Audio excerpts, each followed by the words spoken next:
to view it from the perspective of that we are providing a contracted service for a comparable wage to what we are providing other law enforcement services in the area. We're also not the only option. They could go with another not municipality, but they could contract with the troopers or another agency. And so it's important that while we seek a benefit for the city, we also provide a comparable proposal to them in the contract for the service. So who negotiates a contract? Do they just say this is how much we will pay, or do we actually negotiate how much we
Probably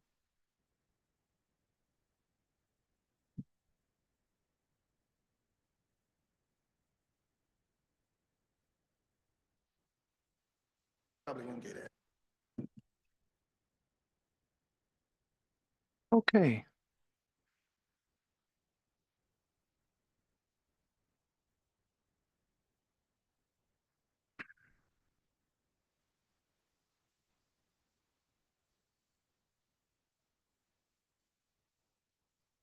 It's okay. No worries at all. Good evening, City of North Pole. Welcome. Today is Arbor Day, May 19th, 2025. Thank you for joining us. Madam Clerk, please call the roll. For the 19th, even though the agenda says the 21st, that's a typo. This is the 19th. Mr. Claus, Here. Mr. Jacobson, Here. Mr. Schuster, Here. Mr. Brandt, Here. Mr. Williams, Here.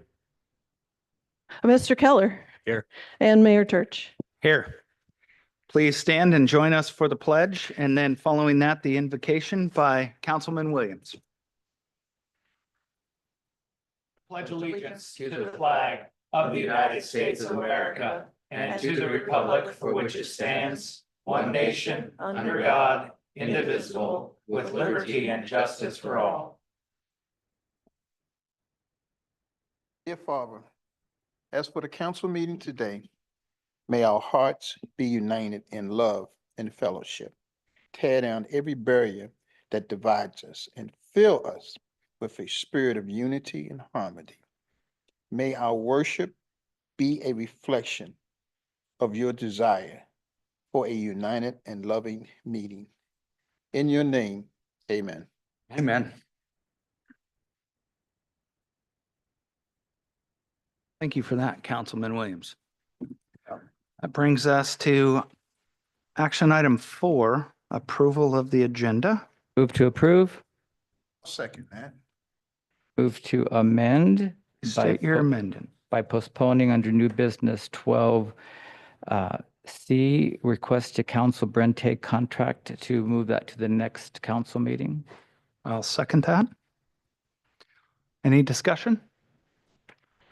Madam Clerk, please call the roll. On the agenda as amended, Mr. Claus, Yes. Mr. Williams, Yes. Mr. Keller, Mr. Jacobson, Yes. Mr. Schuster, Mr. Brandt, and Mayor Turch. Yes. On the agenda for the evening, Mr. Williams, Yes. Mr. Brandt, Mr. Schuster, Mr. Jacobson, Yes. Mr. Claus, Mr. Keller, and Mayor Turch. Yes. And those pass with 7. Thank you. That brings us on to action item number 5, approval of the regular meeting minutes from May 5th, 2025. Move to approve the regular meeting minutes from May 5th, 2025. I'll second that. So moved and seconded. Any discussion, changes, amendments? Madam Clerk? On the minutes from the May 5th meeting, Mr. Keller, Yes. Mr. Claus, Yes. Mr. Brandt, Yes. Mr. Williams, Yes. Mr. Jacobson, Yes. Mr. Schuster, Yes. and Mayor Turch. Yes. Thank you. We pass by 7. All right, thank you. That brings us on to communications from the mayor. Like I said, today is Arbor Day. It's always the third Monday of May as designated by the state of Alaska and its legislators. Happy that that happened today. I enjoyed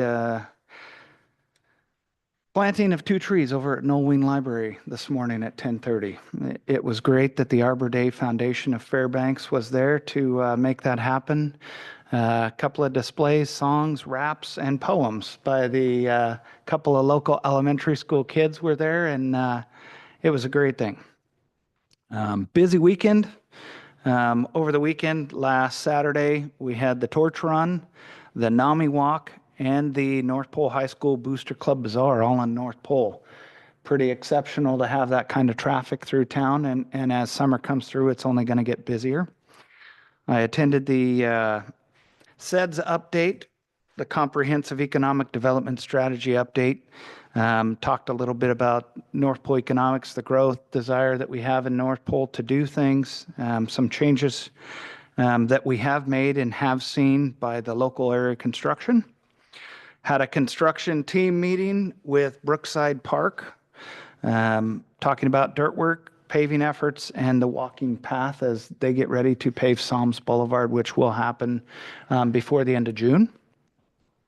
North Pole High School graduation at the Carlson Center. I'd like to congratulate all the North Pole High School students. And if you haven't seen the signs that are up on NPHS Boulevard, all the way down 8th of every North Pole High School graduating senior, please do that this evening because those are coming down first thing in the morning. Oh, that's soon. That soon. We want to be able to pass those signs on to our graduating seniors. So cool for them to be able to take those signs. But And they're double-sided printing. they are single-sided that we put back to back and Okay, hung good. from the So sign. say So there's we're good. 6 seniors on each stand there. So for most of them. Sat down and talked with Jerry Million about his Project Hope, and he gave me a hour-long presentation on how to deal with naloxone and the heroin overdose kit. Educated me a little bit about what might be coming that way, and gave me a little bit of information about how to handle that if someone did reach out needing that. We had the cleanup day. Thank you to all of those who went out and cleaned up North Pole and the surrounding area. It was wonderful to see it cleaned up. We still have some areas that we have to knock out. If there are local groups who want to do some civic duty, civic service, there's lots of trash out along the highway to take care of. We also cleaned up Memorial Park, which was great. Did Senior Citizen Recognition Day last week at the Carlson Center. It was great to see so many seniors show up that are active in our community. A lot of them. So I think that there was more than 100 seniors that showed up to that, over 70. And it's amazing to see the older generation, our older Fairbanks and North Pole generation, want to age in place and be here in our area. And I think that is very important. Yesterday, I went to Terry Marquette's memorial over at the North Pole High School. He was the first principal of North Pole High School, helped get that school opened up. Heard stories about his efforts in trying to make that the students' high school. And there was a lot of desire there to try and get North Pole High School renamed to the Terry Marquette North Pole High School. So we'll see where that happens. And with that, that concludes communications from the mayor. Any questions? Okay, that takes us on to citizens' comments. Madam Clerk, do we have anyone signed up? I do not have anybody signed up online, but if anybody's in chambers, anyone wishing to speak needs to sign up at the list located on the public testimony table. Respectful standards of decorum and courtesy should be observed by all speakers. Remarks should be directed to the council as a body rather than any one member of the council or staff.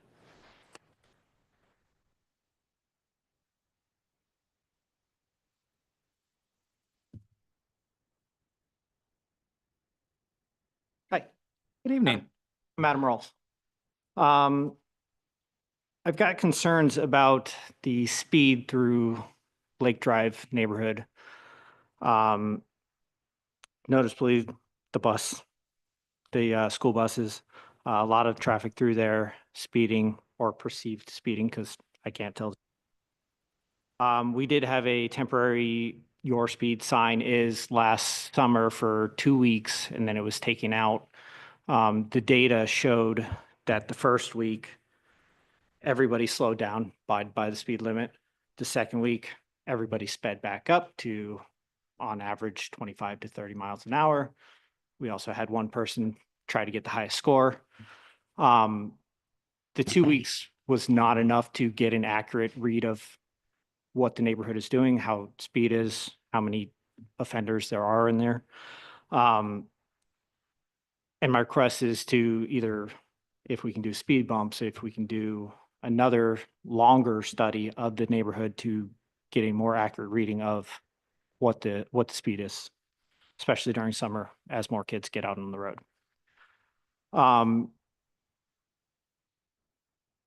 I do have some maps of where North Pole PD originally put it for the first 2 weeks. It made absolutely no sense where they put it. It was on a turn where people would naturally slow down anyways. It was into the neighborhood where it only got one-way traffic. They did move it after coming here and suggesting to move it. We did work on getting it in a better location, and that did get a lot better data, but it wasn't there long enough. I did reach out to the new chief and was told that we were no longer slated to get a door speed sign in the neighborhood anymore. Those signs are going out to other locations, great. But they also put a temporary speed limit sign on Fifth Avenue directly across the street from an existing permanent sign that goes both ways. I'm not sure what the thought process was behind that and why that was done that way, why we have one of these signs, which we have limited amounts of it, right next to a permanent one that is already the city of North Pole's signs.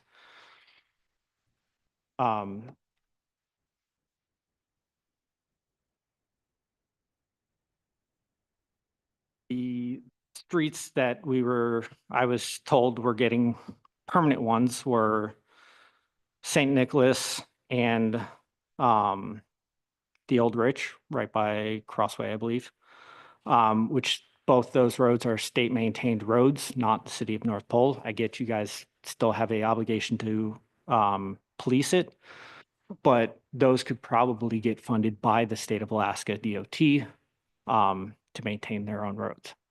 There are plenty of programs within DOT that can fund that. One notably is the Highway Safety Improvement Project, which is ran by State of Alaska DOT for funding purposes of signs just like these. So I would like to see, especially during the summer, I don't see a whole lot of patrols through the neighborhoods.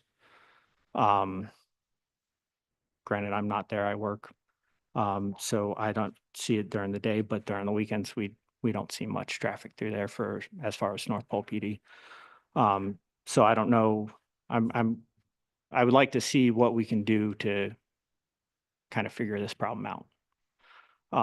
My concern is rather than St. Nicholas or the Old Rich, to focus on neighborhoods where traffic can be a problem, where kids routinely play, where there's not sidewalks for the kids to be on to ride their bikes and things like that, as opposed to those two roads. But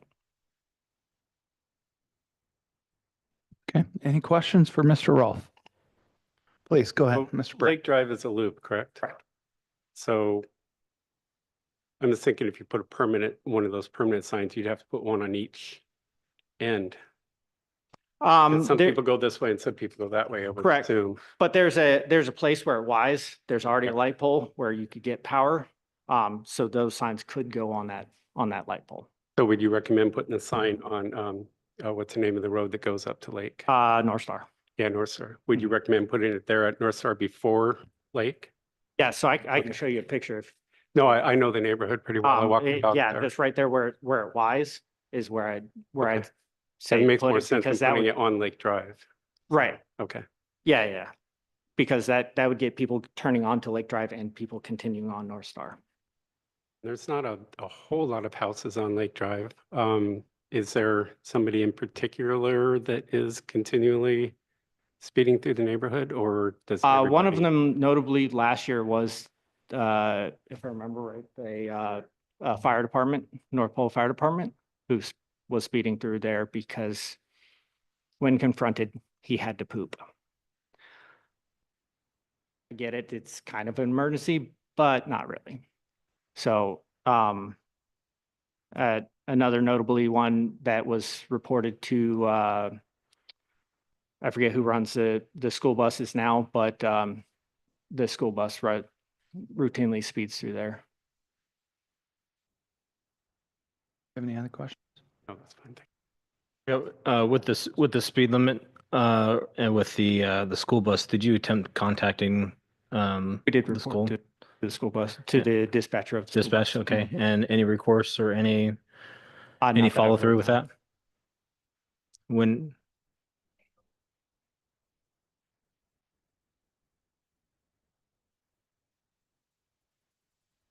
okay, thank you. Did you see any change after you reported it? We reported it Friday.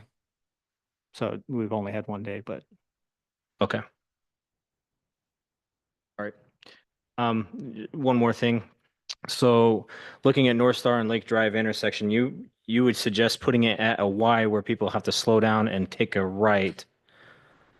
so it gets, if you put it at that Y, it gets the entire stretch from that's the road, turnaround court, I think it's called, to the Okay. Y. So you get a pretty good stretch of, So it's just the straight stretch Yeah, of yeah. North Star. Yes. Not necessarily Lake Drive, but North Star. right, North Star. Okay. Would you, just to clarify, would you prefer speed bumps or a sign? I would prefer speed bumps because I think that it would actually solve the problem, but at a minimum, the signs so that that would help North Pole PD figure out when and where to patrol, when the hot times are, I guess. Thanks. I would think you'd need several speed bumps because it's a long loop. Yeah. So you're recommending several speed bumps on, because if you only put one or two, they're just going to speed between. Well, I do agree with you about more patrolling in the neighborhoods. I've noticed that when I first moved into North Pole, there was a lot of patrolling in my neighborhood, and I rarely ever see them anymore. So maybe increasing patrolling in the neighborhoods rather Believe than we out on the used to- highways would. We used to have a North Pole PD that lived in the loop as well, and I don't believe they live there anymore. And yeah, since then, we don't see a whole lot of North Pole PD.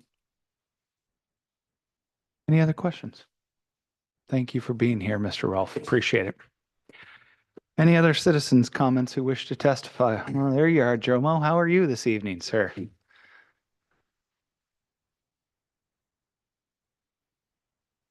Madam Clerk, we're going to do the timer. Okay, thank God. We'll just ask more questions. No, I do have a timer. So yes, I'm Jomo Stewart. I'm the president of the Fairbanks Economic Development Corporation. So good evening, council, and in particular to the new members. So again, I'm Jomo Stewart. I live at Taku, Westgate, and Fairbanks, but I came to give the FEDC update. So we've been doing a lot of things. This is not a complete list, but I just wanted to turn and burn through it. So relative to the Ardor, there was a story in the newspaper just this weekend relative to our continuing efforts to try to be designated the Alaska Regional Development Organization for our community and our region. And so I'm happy to report that as of today, we have 8 of the 10 letters or statements of support that we were looking for. Most recent was last week with the Boroughs Economic Development Commission. They are, in fact, the Ardor. And so it was quite a boon that they would recommend, and they are going to recommend to the Assembly that status be transferred from themselves to FEDC. The next 2 I have left on my docket are the Tanana Chiefs Conference and then the Borough Assembly at their scheduling convenience. As far as TCC, I'm actually on their schedule for Wednesday. All right, so we'll keep moving forward on that. Regarding the SEDS update, because sir, you mentioned the SEDS update. So that's good. That was actually the 14th of the roundtables that we've held relative to the community's economic development strategy. It's every 5 years, big strategy document, but we're supposed to update it every year. FEDC is actually leading that effort this year with the assistance of Ag Newbeck. So yes, we've done 14 roundtables as well as 2 interviews, and we have just a couple of more little things to do. The process of beginning the drafting has commenced, and we did actually put out a survey because, of course, a lot of people weren't able to make those roundtables. But to give the community as much of a chance to give input as possible, we put out a survey, which will be closing tomorrow. So if anyone hasn't given their input and would like to, that is available. Regarding our annual economic report, as you all recall, last year, for the first time in many years, FEDC did a wide-ranging analysis of the Fairbanks economy with the assistance of Information Insights, locally owned, woman-owned business here in our community.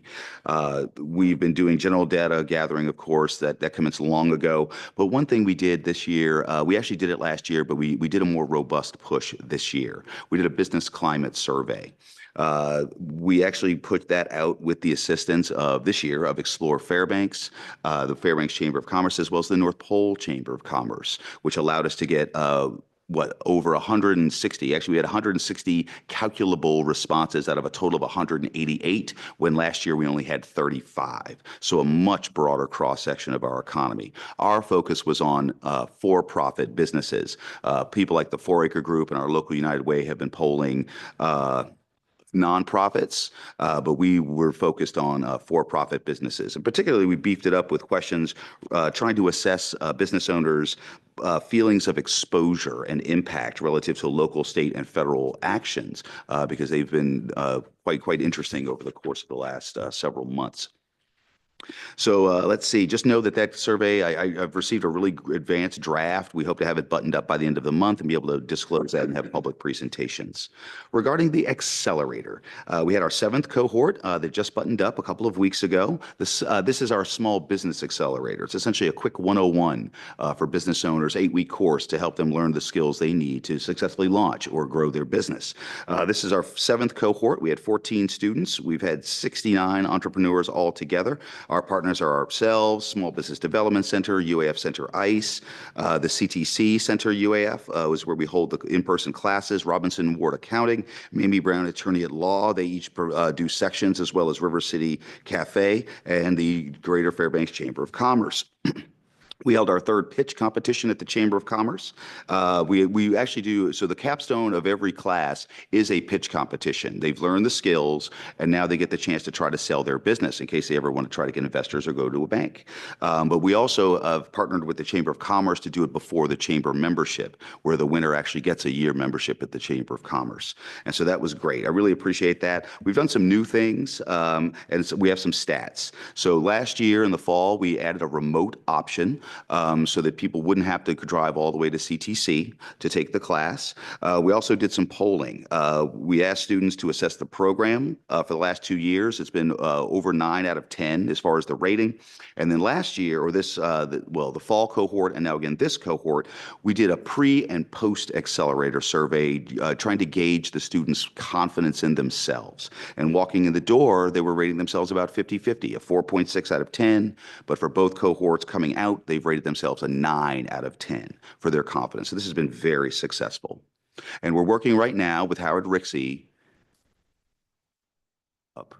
to see if you don't mind, I'll finish. We're working with Howard Rixey to see if we can use the North Pole Welcome Center as a remote location. So that would be the best of both worlds. So you could do it online, but if you're here in North Pole and you would like that camaraderie, we would have a location where you could meet with your other accelerants, but not have to drive all the way into Fairbanks.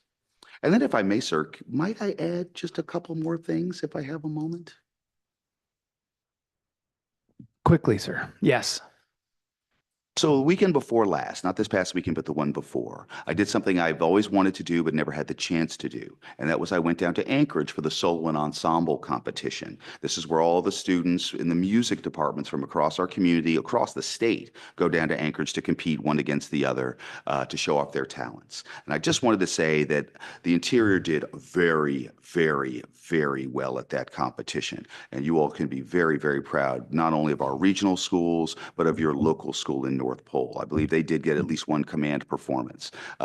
3, exactly, command performances. We punched very much above our weight. Finally, I would just wanted to say I'm happy to report, speaking of Arbor Day, I was a little bit concerned when I saw the big piles of snow this winter from the parking lot, but it looks like the Polaris birch that I brought you guys last year for Arbor Day is blooming. So thank you.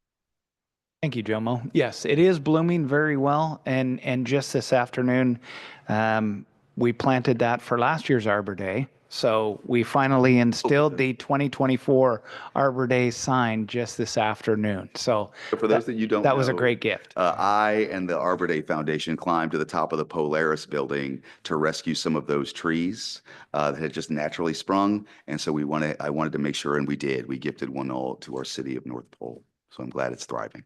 Thanks. Any questions for Jomo? Okay, thank you, Jomo. Appreciate the report. Anyone else?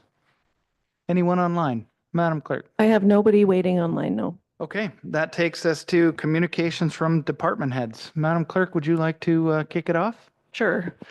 It's probably the well-fertilized tree that Jomo brought out. That's why it survived so well. We have a request for proposal for comprehensive IT services. It's been noticed in the Newsminer, and it will be noticed a few more times. The invitation to bid is on the city's website, and the deadline for submission, and we'll be doing a public opening, is 2 p.m. on the 28th. Maggie and I went to and met with the Fairbanks North Star Borough Clerk and the City of Fairbanks Clerk to discuss future code updates. We will know more if we would need an ordinance after the June 12th meeting. It'll be dependent on if the Assembly passes their ordinance. It's up for first reading, and the second reading is June 12th.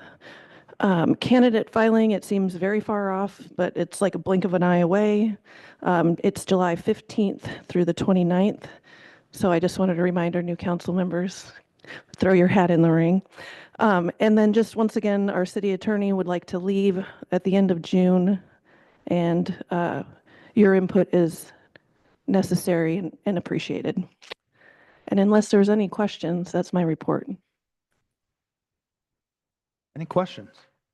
All right. I do have, Please. the IT services encompasses what? Comprehensive IT services. I might refer to Jed or Mayor Turch because they've kind of took a lead on that. Go ahead, Chief. Yeah, it's essentially what Alaska Connect is offering us now. It's the entire city, all IT services, and a infrastructure upgrade here in City Hall and the police department. Any other questions? Thank you, Madam Clerk. Chief, since you're at the mic. Yeah. Well, we had a great 2 weeks at the police department. Police Memorial is always a big highlight of our year. It takes a tremendous amount of preparation, but it's always very much worth it. For those of you that were there this week, we had a really good attendance. Probably twice as many people as the last 3 years or so, which of course was perfect because it was my first one. So just add the extra stress to that, but it went off without a hitch. So it was excellent. We also participated, Mayor mentioned the torch run this last Saturday. Had a good time doing that. My goal is just to be the fastest chief in the area, and thus far that's working out. But it was wonderful to see all the athletes come out for it. It's a big confidence builder for them, and they have a really great time. Simultaneously, our public safety assistant Illingworth was at the Carlson Center for Youth Safety Day, so he had a car there and a booth set up next to FPD, interfacing with the kids there. Good news for Officer Wright. He graduated field training, so he is now all by himself. Not really, but in his car.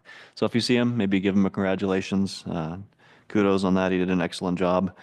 Equipment-wise, we were just given some radios to test that are kind of groundbreaking. They utilize not only ALMR, but also LTE and Wi-Fi. They can transmit over both of those as well. And so might be a good solution for solving a lot of our dead zones here in the city, which has always been a challenge. So that's kind of what I'll be looking at for future radio upgrades, moving to that kind of technology. And unless you have any questions, that's what I've got for you tonight. Yes, sir. I want to say thank you very much for the police memorial service. I thought it was very moving and very well attended. So thank you for that. I know a lot of work went into that. Thank you. I have a question about patrolling the neighborhoods. Is there a way that we can increase patrols to the neighborhoods? I mean, the entire city has 14.2 miles of roads. I think every single one of them could be patrolled multiple times a day. And I just don't see it happening right now. Well, believe it or not, in between what he presented and this, I actually sent an email out to the department reminding everyone to be trying to get through. My goal was always to get through every department or every neighborhood once a night. With obvious, if they take calls and they're busy doing other things, that may not happen. But that is a goal, and I just sent that reminder out to everybody to make sure that they're doing that. I think several times a day is in order, not just once a night, during the daytime too. I can, Just so yeah. the police are seen out and Yeah, about in once the a neighborhoods. I think that shift, would once a prevent a lot shift. of the problems that we have in the city. Yeah, once a shift is what I mean by a goal. Okay, thank you. Any other questions for the chief? I have one. go ahead. Concerning your previous position as lieutenant, how is that going in fulfilling that position? We have oral boards the 22nd this week, and my interview will be the following week, and then Miss Maggie and I have to get together and compare scores. She's out, or going to be out of the office for a little bit. Once we get that done, then I'll be prepared to make a selection. You just said the two, there were no more additional. Correct, just two. House? One in-house, one out of house. Okay. Thank you, chief.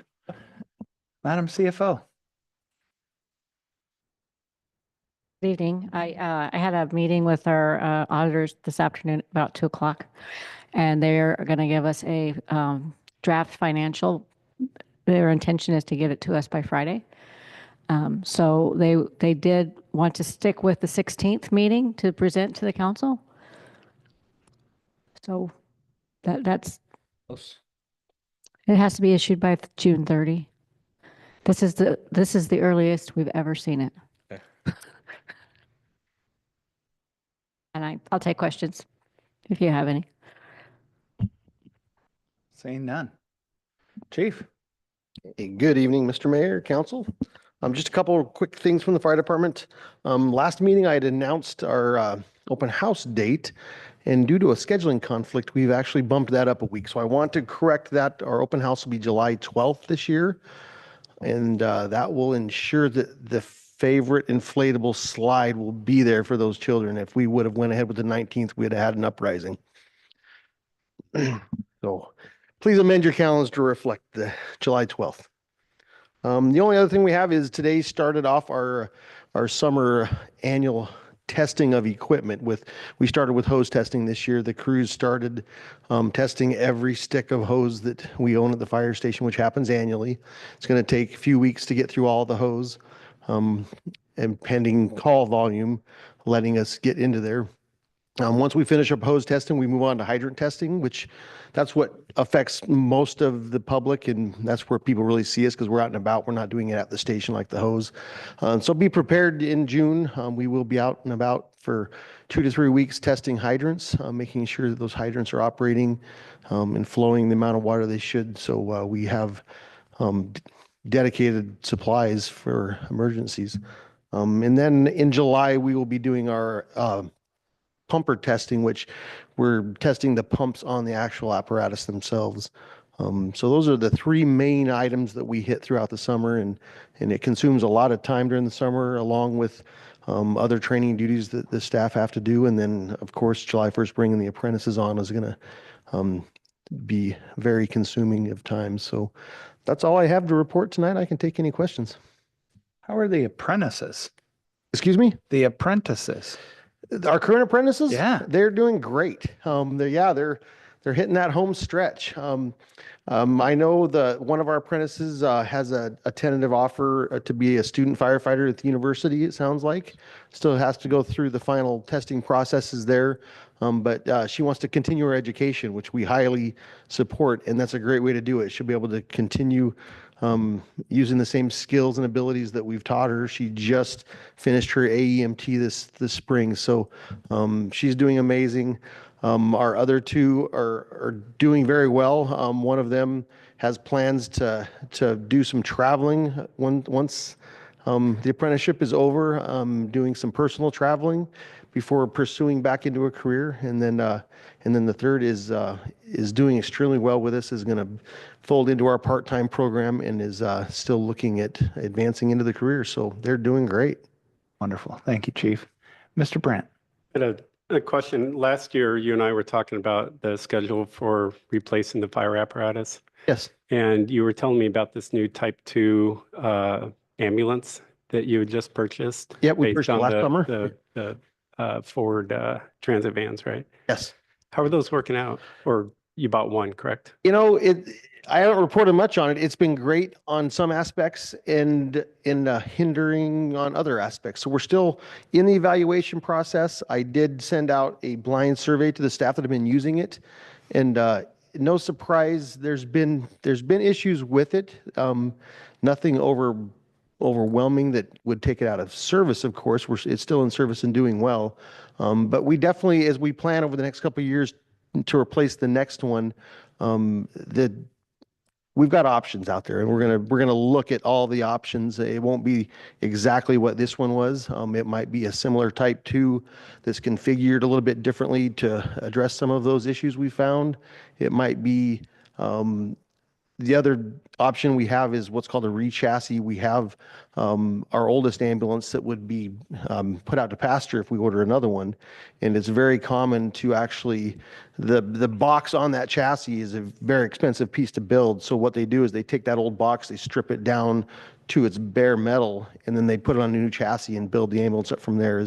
So a re-chassis option is probably one of the higher options we'll look at, because it will alleviate some of the, to be frank, the tightness problems we're finding with that type 2 ambulance. But it is doing well. It is showing that it handles very well in the wintertime up here. It's very capable. The crews love it for the way it handles drives. It keeps them warm, which the other ambulances were always a struggle to keep them warm, where it has a lot of advantages. It's just got a few disadvantages. And we're going to work, like I said, some angles to see if we can work some logistics to cure those issues. But we've got a little bit of time before we have to order the next one, and we don't want to commit to anything quite yet. Okay. Well, I know you said they cost about half as much as a type 1, and we're replacing ambulances every 4 years. Every Is that 4 years, correct? yes. Yep. So that's a huge savings. So you don't anticipate it completely replacing the type 1 ambulance then? You know, we need to get back to some consistency one way or the other. Like I said, when we ordered this one, it was a knee-jerk reaction. We were in a bind because of a manufacturer that had basically ghosted us. We had one on order. So this one came available in a pinch where we were able to get our hands on it within 4 months of ordering it, which is highly unusual. So we knew it was a compromise, and we were high hopes that it would work very well, which it has worked well with these known issues, that it is a much tighter space. It's hard to keep all of the equipment that we normally keep on this ambulance, including turnout gear for the staff, which our turnout gear is obviously more for fighting fire, but our staff use that when it's 40, 50 blowout, because it's just as well as keeping the cold out as keeping the heat from penetrating them. So it's their winter survival gear, and there's no room on that ambulance for them to carry that gear. So that is one major issue. So yeah, like I said, it's a work in progress. I'm not going to make any commitments one way or the other yet, because we do have a little bit more time before we need to order another one. So we'll work it out. Yeah, please. The chief, is that the one that says medic on the side? It sure is. Yep. Yeah, thank you. Yeah, please. Chief, has the Delta area got its ambulance service restored yet? Yeah, they never actually lost service. They were able to enter into another 1-year contract from what I understand. Okay. And so I know they're working with the state of Alaska pretty hand in hand to come up with long-term solutions for the Delta community, is what it sounded like. But yeah, they never did lose any service. They were, before that deadline, were able to come up with a 1-year extension. Thank you. Okay. Thank you, Chief. With that, I'd like to introduce our new Director of City Services, Mr. Tim Glidden. How's it going?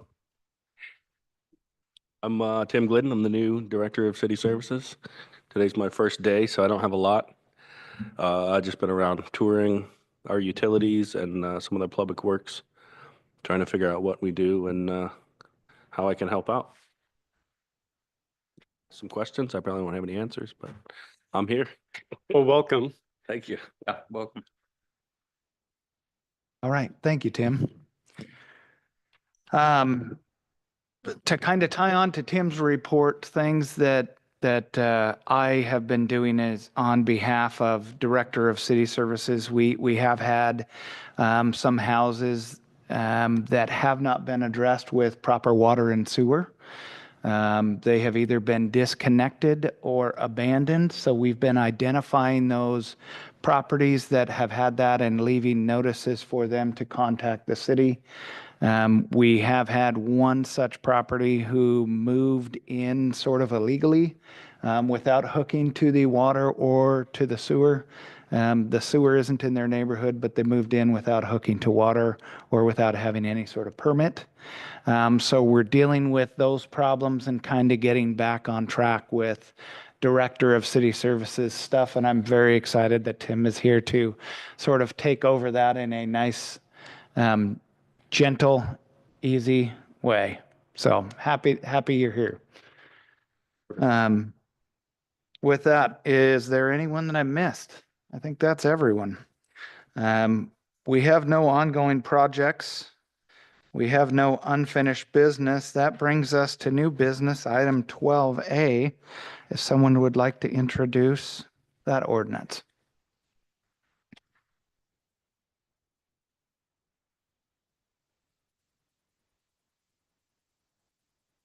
Introducing ordinance 2025-06, amending Title 4, Chapter 8, Section 50 of North Pole Municipal Code to add exemptions for heating, fuel, natural gas, electricity, water, and sewer.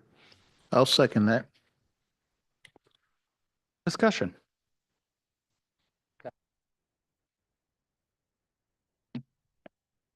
Okay. So I suppose I will take the staff report.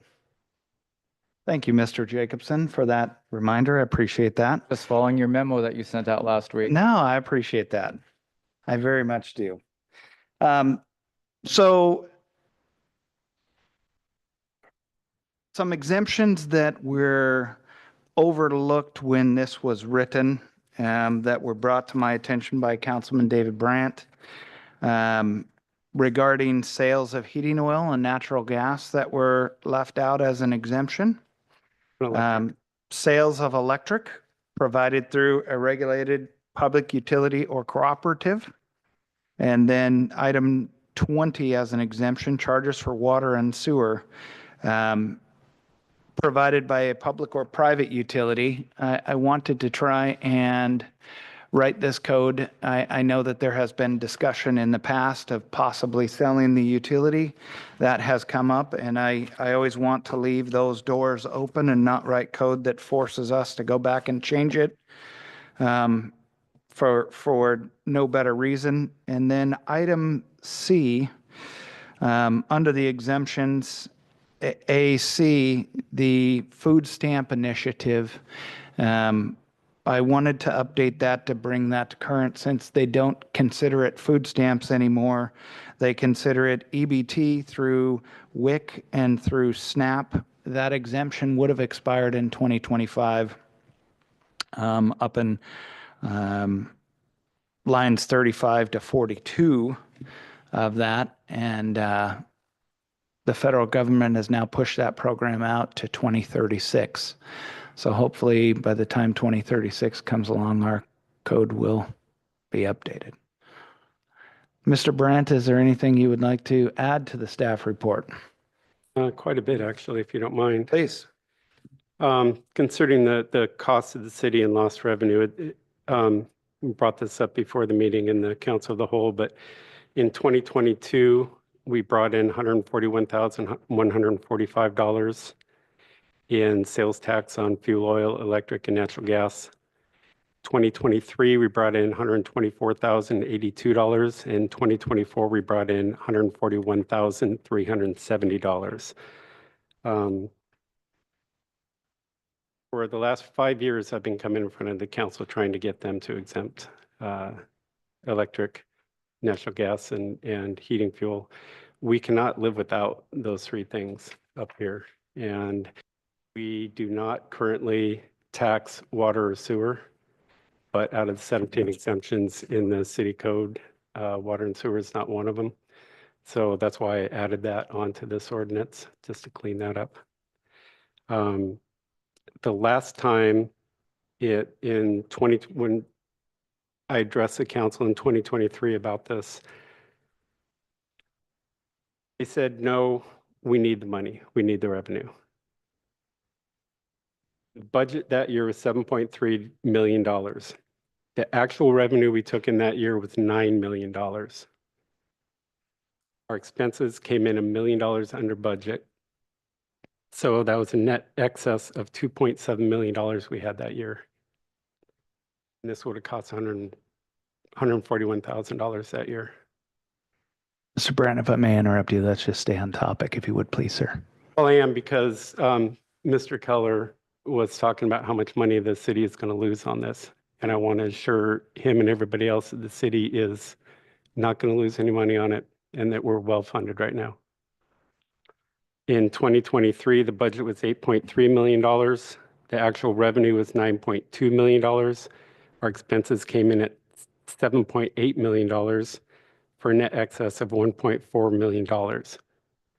That year, they refused to exempt, make these exemptions also. And on top of that, they raised the sales tax cap from $11 to $16.50 after we brought in the previous 2 years, $4.2 million in 2 years of excess revenue. So the resolution that I brought forth that's next is going to earn the city well more than this will cost us.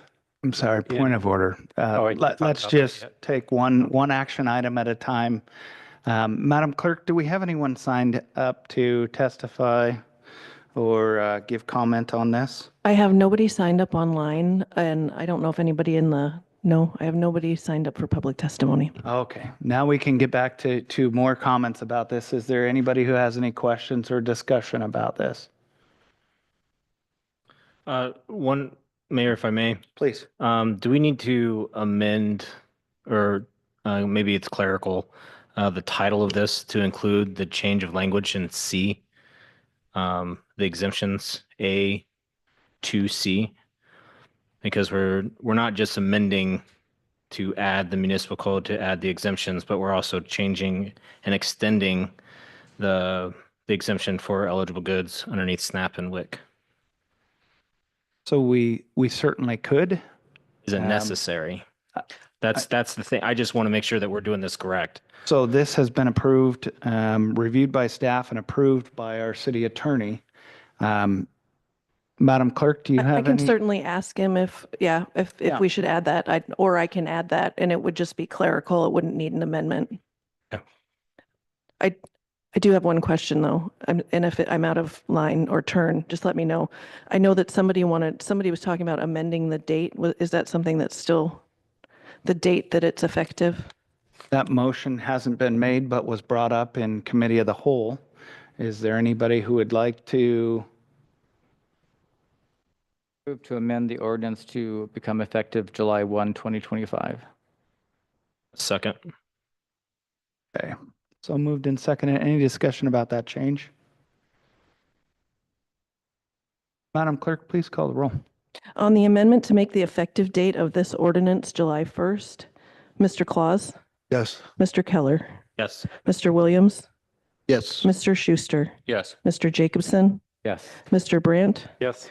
and Mayor Church. Yes. That passes with 7 affirmatives. Would anyone like to change their vote? I do have a question, though. This inserting the language charges for water and sewer services provided by public or private utility. There are water providers that have tanks that charge people at the pump that we collect a sales tax on because it's a retail service. And this language would prohibit that then. Unless it's considered underneath the water services provided by private utility. But they're not technically a utility, is that correct? They're reselling. They're just a resell. That's a great question, Madam CFO. Was this was that certain business or reseller in the city included in your financial descriptions that you provided to Mr. Brandt that gave us the 125 to 150-ish number? Oh, it was not. So I clarified that with Ms. Church that we do currently receive sales tax from the retail sale of water from the watering hole or whatever it's called. But they do not obviously pay sales tax on the wholesale, and because they're reselling, they're not paying sales tax to buy the water. They're currently paying sales tax to the water that they sell, though. Right. So But I just wanted to make sure that there's no confusion that that collection of sales tax on the water is not exempted. Or that it will be exempted. No, if they're doing retail resale of our water, that's the sales happening in our community. But it It's says taxed. charges for water and sewer services provided by a public or private utility. They're not a utility. I just want to make sure that we are all on the same page. Yeah, That I understand your concern. I don't know how to it- clarify it beyond what it already states. I think our discussion settles it, because if there's any question about that entity paying, collecting and paying sales tax, we can refer back to our discussion that it did not address an exemption for his retail of water. Certainly, or we could amend that if you would like, Councilman Jacobson, to be very specific about that. Either way, I want to make sure that all I don't council know is. how to word it differently to exclude them in particular from,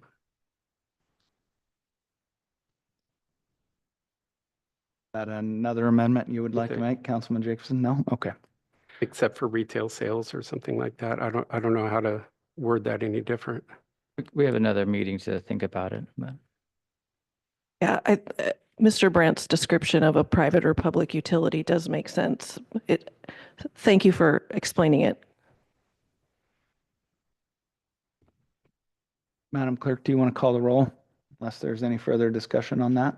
On the first reading of ordinance 2025, an ordinance amending Title 4, Chapter 8, Section 050 of the North Pole Municipal Code to add exemptions for heating fuel, natural gas, electricity, water, and sewer. Mr. Schuster, Yes. Mr. Brandt, Yes. Mr. Keller, Yes. Mr. Jacobson, yes. Mr. Williams, Yes. Mr. Claus, Yes. Mayor Church. Yes. Would anyone like to change their vote? That passed with 7 affirmatives. Thank you. That brings us on to action item 12B, a resolution 2025-10 AML transfer funds. Can I get a motion to bring that to the floor, please?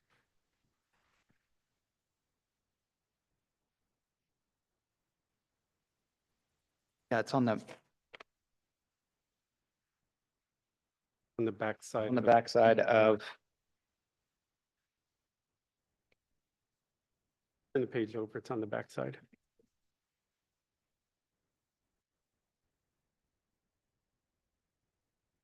right here, Jeff. Okay, I move to introduce resolution 2025-10, transferring funds to AML. I'll second. Staff report, Madam CFO, would you like to give a staff report for the transfer? Sure. So in the past couple of weeks, I had a discussion with Mayor Church as well as Councilman Brandt, and they both had the same ideas. And so I'm guessing the two of you talked, and then both of you talked to me. So given that direction, I put this ordinance together. Thank you.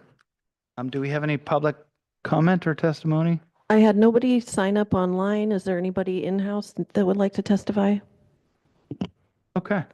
Council discussion. I just want to clarify the access of it is much like what we currently have if we were in need of it. So when Trish and I sat down and talked with AML about their transfer, as long as it's not a weekend, it's 2 to 3 days out to recall that money if we do need it. They can do a transfer back similar to the way that we wire transfer them the funds. We will lose some interest because I believe during that discussion, correct me if I'm wrong, Trish, there was a 30-day time window of interest rate that we would lose a portion of that, if not all of that, if we did recall some funds. But positively moving forward, moving it from a 1.3-ish% to a 4 to 5%. That fluctuates month to month with AML, and we see those come in somewhere between 4 and 5. I don't think that we've ever received over 5, or not to my recollection, but that's a sizable interest rate, and would turn out to be a fair amount of money to, like Councilman Brandt said earlier, sort of offset the prior ordinance as far as overall city finances. I'd also like to say we've only ever taken money out one time out of that account since it's been open, and that was to help buy a piece of fire apparatus. So it's not an account that money goes in and out of very often, but it's there if we need it. I have a question. Is this particular resolution something that we're going to be looking at every 3 months, 6 months, or a year, or only when we need it, right? Only when we need. So that's a great question. I think it does make sense to look at that a little more frequent than every 3 years. Certainly, I don't think, the borough does something very similar with AMLET, where they move funds in and out on a weekly basis. I don't think that subjecting our treasury and staff to that sort of fluctuation is beneficial. I think that if we keep a fair amount in our local account and we're able to invest sort of as a CD amount and be able to have that move back and forth, if worse comes to worse, we are able to move that within 3 to 4 days. Any emergency that I think that we could potentially plan for, we would have enough time to be able to move that back.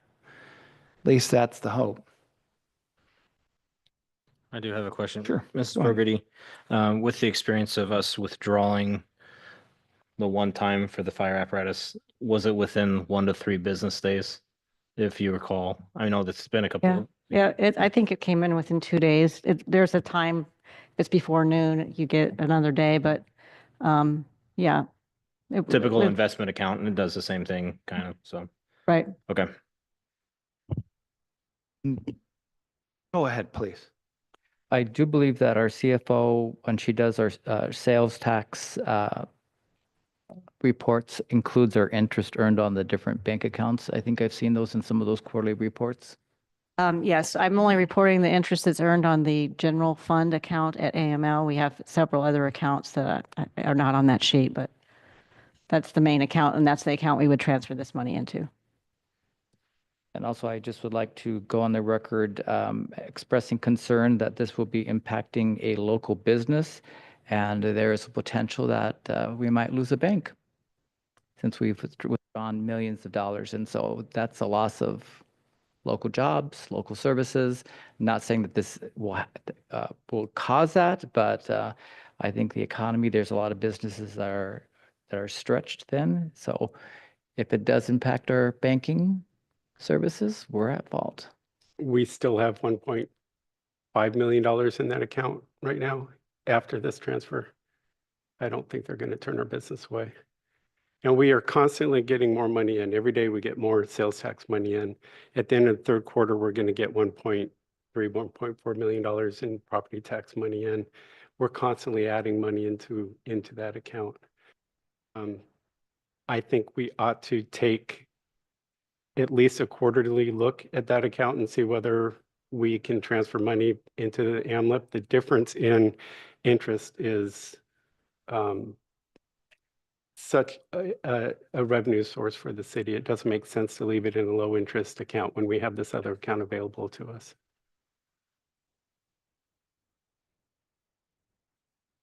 Any other discussion? Madam Clerk, please call the roll. On Resolution 2025-10, a resolution establishing a transfer of funds from Mount McKinley Bank to the City of North Pole AML Investment Pool. Mr. Jacobson? No. Mr. Schuster? Mr. Claus? Mr. Williams.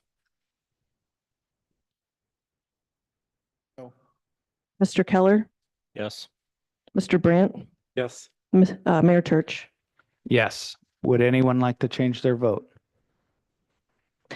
That passes with 5 yeses, and there are 2 noes on the record. That brings us to action item 12D, a request to council. The U.S. Army Engineering District contract for the Chena Recreation Law Enforcement. I would like to move to bring that to the table. I'll second that. Church and Williams. Yes, ma'am. Thank you.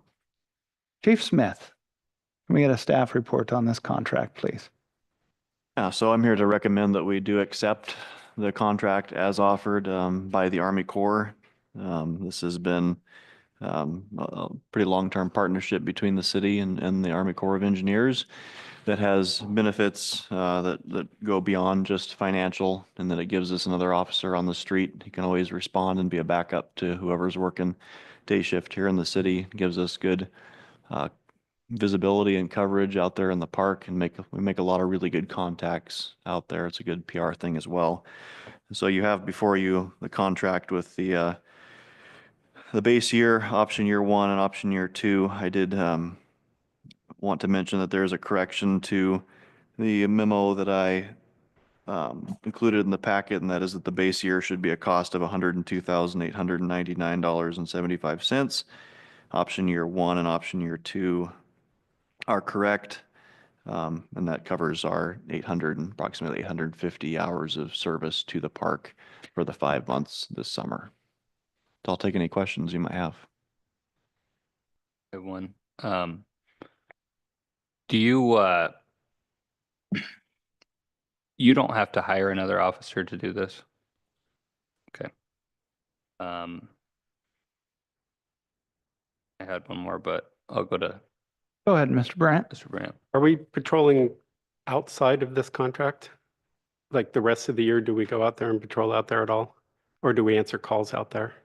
We would answer calls if we were requested for assist other agency. We're not not patrolling out there outside of not- May 1st through September. Yeah, not 30th. regular patrols, Okay. no. So this contract going through the contract, it says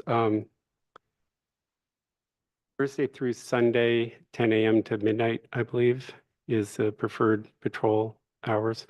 So do we have just a single officer? Now, I know that you said that this year we have 2 that you're splitting the time with.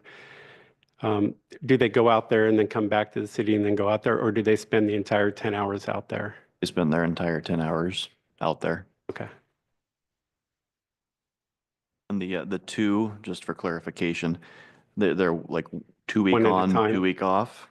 So for 2 weeks, one guy will work in Chena, his compatriot works a shift here in town, then they switch. It'll just be one officer. There's not 2 at a Correct. time out there. Only one at a time. Okay. Yeah. And do the troopers also patrol out there? That is their service area. I'd be generous to say that they patrol regularly. If they're shooting, they might show up. Please, Councilman Claus. A long time ago, I was the senior park ranger out at the Fairbanks North Star Boroughs Chena Lake Recreation Area. And one thing I noticed with the folks out there that would visit, they were happy to see the North Pole Police Department vehicles and officers there, because it takes a long time often for the state patrol to come through and service that area. Not that they wouldn't want to, but they're just not physically in the area most of the time. So I think it's a boon for our public relations here, just as Chief was saying, and also just a really nice service that we can provide that also benefits people who are coming through our area to shop, and some people who live here, et cetera, who use the Chena Lake Recreation area. So I'm all for it. Thank you. Chief, if you could explain option 1 and option 2 and how that would work. We have to make a decision this evening. What option are you recommending? Oh, So that's next year and the following. yeah, so that's not what we're deciding. So the contract includes all three of those options in it. It's looking at the cost, what this year, 3% increase next year, 3% increase the following year for a 3-year term, essentially. Another question about the patrolling. So is it only Thursday through Sunday, or are we patrolling out there Monday, Tuesday, Wednesday also? Only Thursday through Sunday. Okay. Yeah, we try to give them what they request, and those are their high traffic times. I would clarify too, the officers spend much of their time patrolling alone here. It's not uncommon at all for there only to be one officer on. And so it is really nice when there's one officer on here in the city, that fellow that's in Chino Lakes, if something were to break bad, he can leave and come and back up. So during the summer months when things are especially busy, it's been very nice to have that, again, much closer than state getting to help us out. I know that we just got the grant money to buy an ATV for patrolling out there. In here, it also said something about patrolling by boat, but they supply the boat from what I understand, if we need to patrol by boat. They do, and that's that's kind of one of those, like, they have the boat and they like us to go with them sometimes, but that's a very infrequent thing. Okay, but we don't have to supply a boat no. also. Okay. No. Please, go ahead. I have one Mr. more. Schuster. Do you know if there was any other bidders on this? It's not, to my knowledge, something that's put out to a bid process. At this point, they're reaching out to us and soliciting, so I don't believe I'm competing with someone at this point. Okay. Okay, thanks. We first entered into the contract with Chino Lakes, U.S. Army Corps of Engineers back in the 90s. It was a And so it's just cooperative been agreement. extended. Yep. I would say I'd like to see more benefit to the city financially for this, but I mean, I will be supporting this obviously, but I would like to see more of a financial benefit to the city than we are receiving from it. So keep that in mind for next time you negotiate the contract, please. That's good. Thank you. I will disagree with you, sir. I think it's great that we provide that community service to Chino Lakes Recreation Area, and I think it's important that we keep their costs down low as possible. That in turn allows them to do greater things out there that improves our entire North Pole community.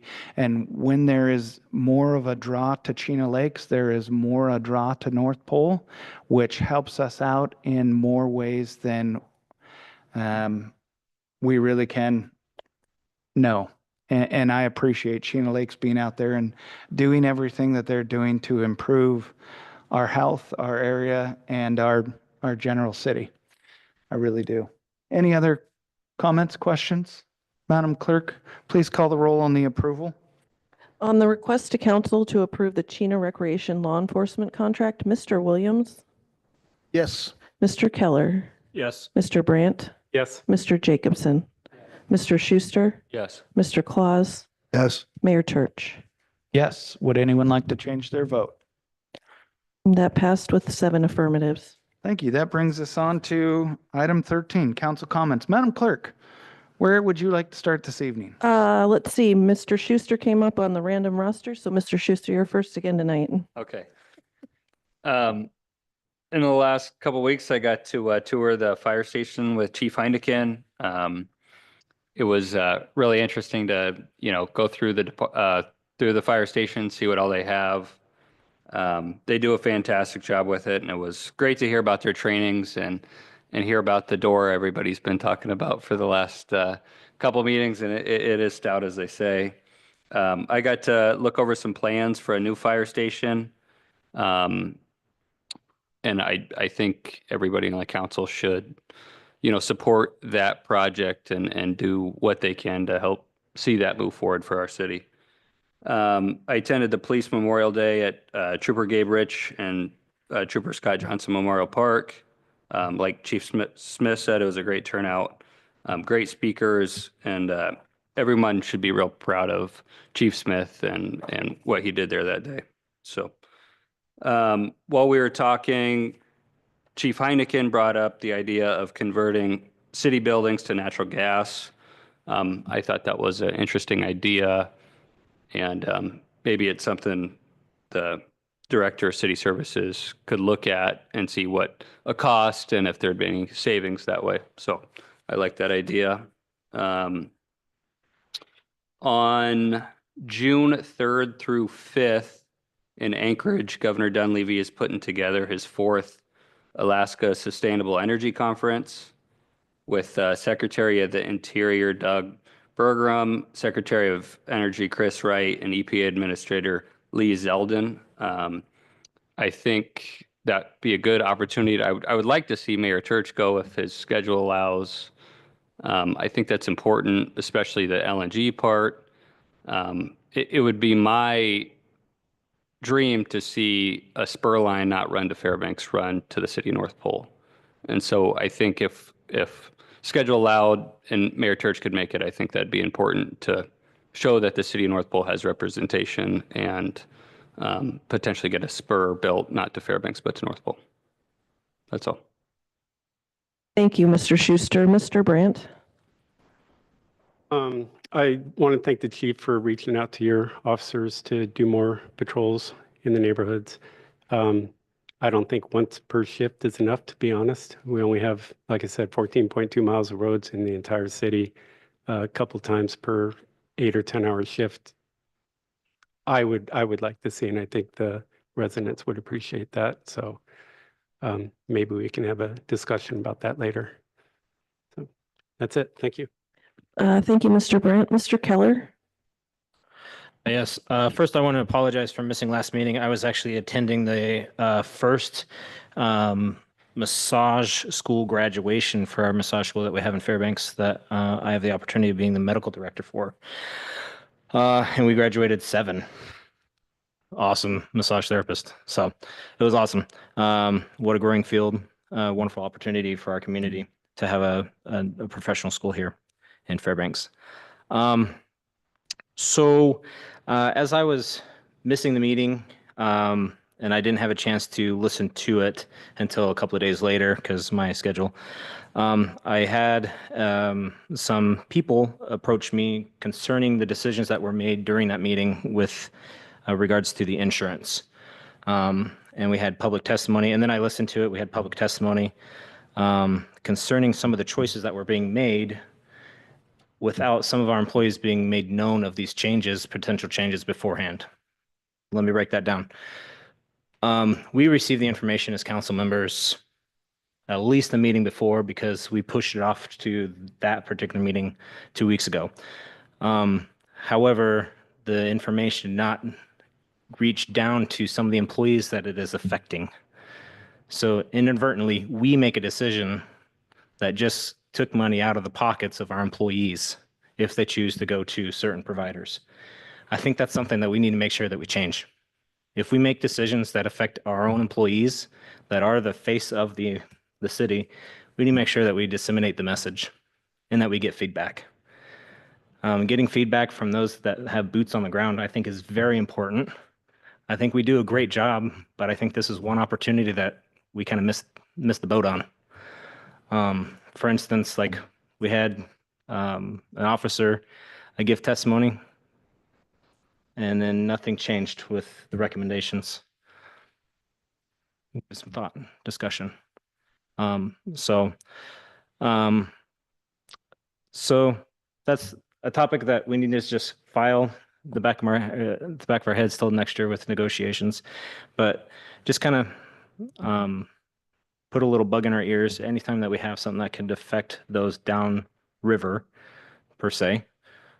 With our choices here, we really need to really think of the ripple effect of our choices. And with that, a lot of the discussion that we've had tonight is about money, about saving money for the city. That's great. Or making money for the city. That's great. But at the end of it, money is a part of it, but it's not all of it. It's the intention of what are we doing with making money for the city? What are we doing with saving the money for the city? If it's just about money, that's not good. There's a fine line between being greedy and being generous and being just right. So we need to make sure that we're floating that line just right, I think. Discussion is great. I like it.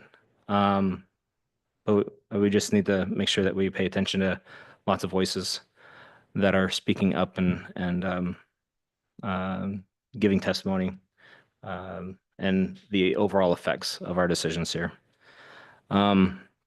With response to the police and doing traffic within neighborhoods, don't forget, us as council members can go on ride-alongs, see what a day like is in the police cars.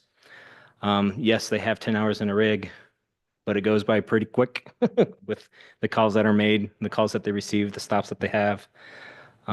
So as much as Mr. Brandt would like to have multiple drivings in neighborhoods, I invite you to get a ride along, boots on the ground, because it's a great opportunity to see what goes on.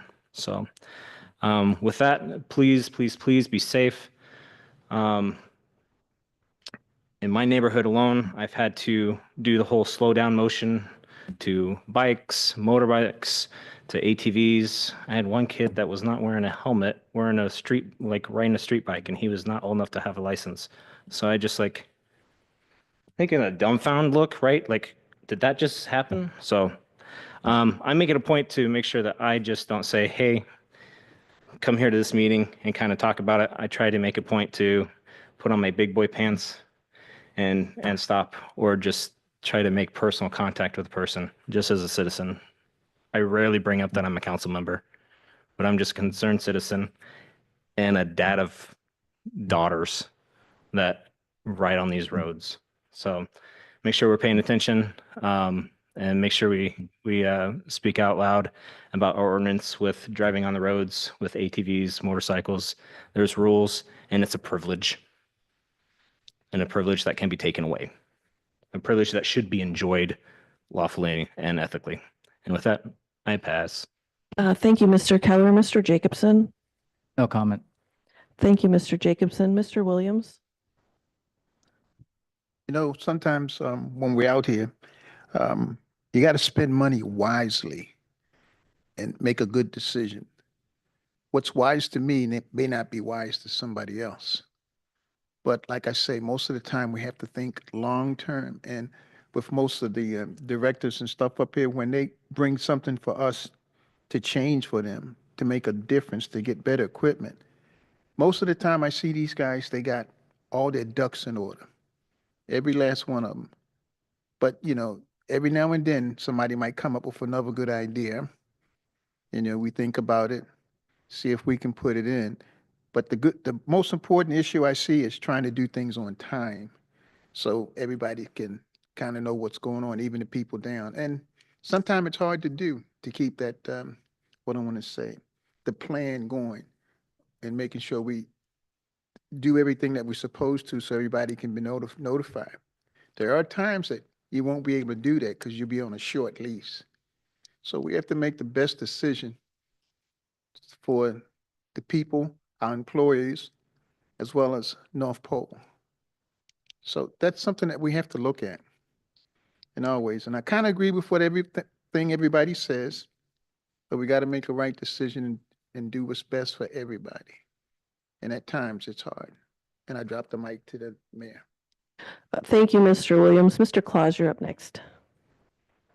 Thank you. I had a couple of constituents approach me recently asking me about the Americans with Disabilities Act regarding the United States Postal Service, our little office here in North Pole, as far as the entrance goes. And I was assured by management there that several people had complained directly, and I also added my complaint to that and was assured that that's in the process of being remedied, that it takes a while to get it through the system itself and then another period of time for the actual installation to occur. So I think they're probably going to do it. I'll keep harping on it, and I'm assuming that the citizens, I'll keep pushing as well.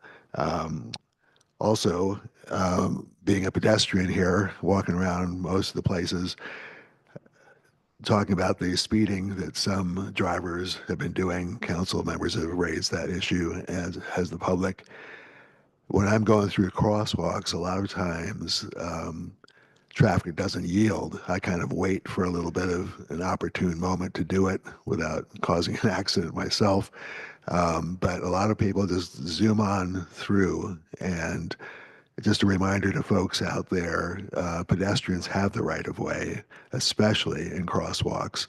And I weigh almost 200 pounds, and if someone were to hit me, that's going to do a lot of damage to their car, just as a practical consideration. So I would hope that if they see me or someone else in a crosswalk or about to enter a crosswalk, they'd please slow down and give us an opportunity to cross. And the other thing was something the mayor mentioned. I'm hoping we have enough time today, and if not, perhaps next time, to install the Arbor Day tree. Thank you. Thank you, Mr. Claus. Mayor Church. Councilman Close, I would like to thank you for attending the NAMI walk and giving a little speech before that. It's great that in my absence or my short time, when I can't get to all of these, that I can rely on my pro tem to get out there and make that happen. So I appreciate that. I was able to catch that, but not fully. So I appreciate you being there and supporting that. That's really important. All of these North Pole events that we have going on that we all don't know about sometimes. And it's important that we get out there and attend those. As councilmen, as citizens, let's support the wonderful things that are happening in our community. I know that we all have busy schedules and it's very tough, but the show of support is very much appreciated. And I heard that from a couple different people, Councilman Klaus. So thank you for making that happen. I'd like to welcome Tim as our Director of City Services once again. A huge asset, and I'm very excited for the things that you are going to do to benefit the city and its residents in a positive way, not just financially, but also enjoyment of our city. We love the city of North Pole very much. You as a North Pole area resident enjoy our city just as much as everyone up here. So thank you for making that better. Thank you all for being here this evening. Today is Arbor Day, and hopefully the council can join me along with the staff in planting the 2025 Arbor Day tree in the parking lot. And with that, I would move to adjourn. I'll second. And we are adjourned at 8:25. Got all about Santa Claus. It worked out great. I apologize, Mr. Claus.